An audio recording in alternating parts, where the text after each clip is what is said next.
नमस्कार किसान भाइयों, अगर आप भी लहसुन की खेती करते हैं तो यह वीडियो आपके लिए बहुत ही खास रहने वाली है, क्योंकि इस वीडियो में हम बात करेंगे कि लहसुन की बुवाई करते समय या लहसुन की खेती करते समय हमें किन किन मुख्य बातों का ध्यान रखना चाहिए, जिससे कि हम अपनी लहसुन की फसल से ज़्यादा पैदावार निकाल सकें।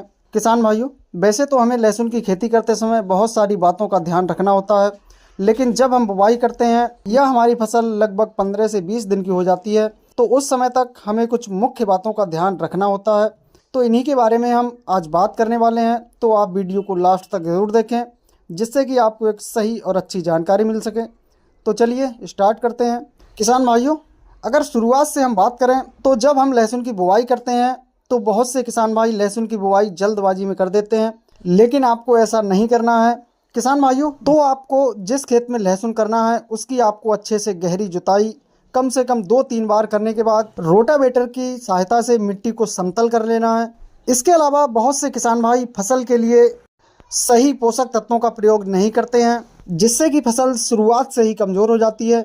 तो शुरुआत में किसान भाइयों, आपको जो पोषक तत्व लेने हैं वो लेने हैं नाइट्रोजन, फास्फोरस, पोटास और सल्फर। ये 4-5 पोषक तत्व ऐसे होते हैं जिनकी पूर्ति आपको शुरुआती अवस्था में करनी होती है।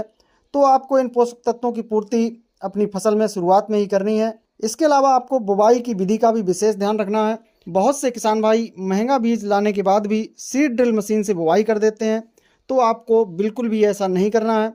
आपको मजदूरों की सहायता से एक एक बीज करके आपको लगाना है, जिससे कि आपकी बीज की भी बचत होगी और फसल का जमाव होने के बाद बहुत ही अच्छी तरह से ग्रोथ करके चलेगी। इसके अलावा एक कारण से पैदावार और कम निकलती है, वो है किसान भाइयों खरपतवार। तो बहुत से किसान भाई लहसुन उगने के बाद उसमें बहुत सी खरपतवार नाशक दवाओं का उपयोग करते हैं, जिससे फसल को भी नुकसान होता है। तो आपको क्या करना है कि लहसुन की बुवाई करने के बाद उसमें पेंडामिथालिन 30% टीसी की 1 लीटर मात्रा प्रति एकड़ के हिसाब से लेकर आपको अपनी खेत में स्प्रे कर देनी है। पेंडामिथालिन को लगाने के बाद आपके खेत में कोई भी खरपतवार नहीं उगेगा। तो किसान भाइयों, ये कुछ मुख्य बातें हैं जिनका आपको लहसुन की खेती करते समय विशेष ध्यान रखना है, जिससे कि आप लहसुन की फसल से एक अच्छी पैदावार निकाल सकें। किसान भाइयों, जानकारी पसंद आई हो तो वीडियो को लाइक एवं शेयर ज़रूर करें।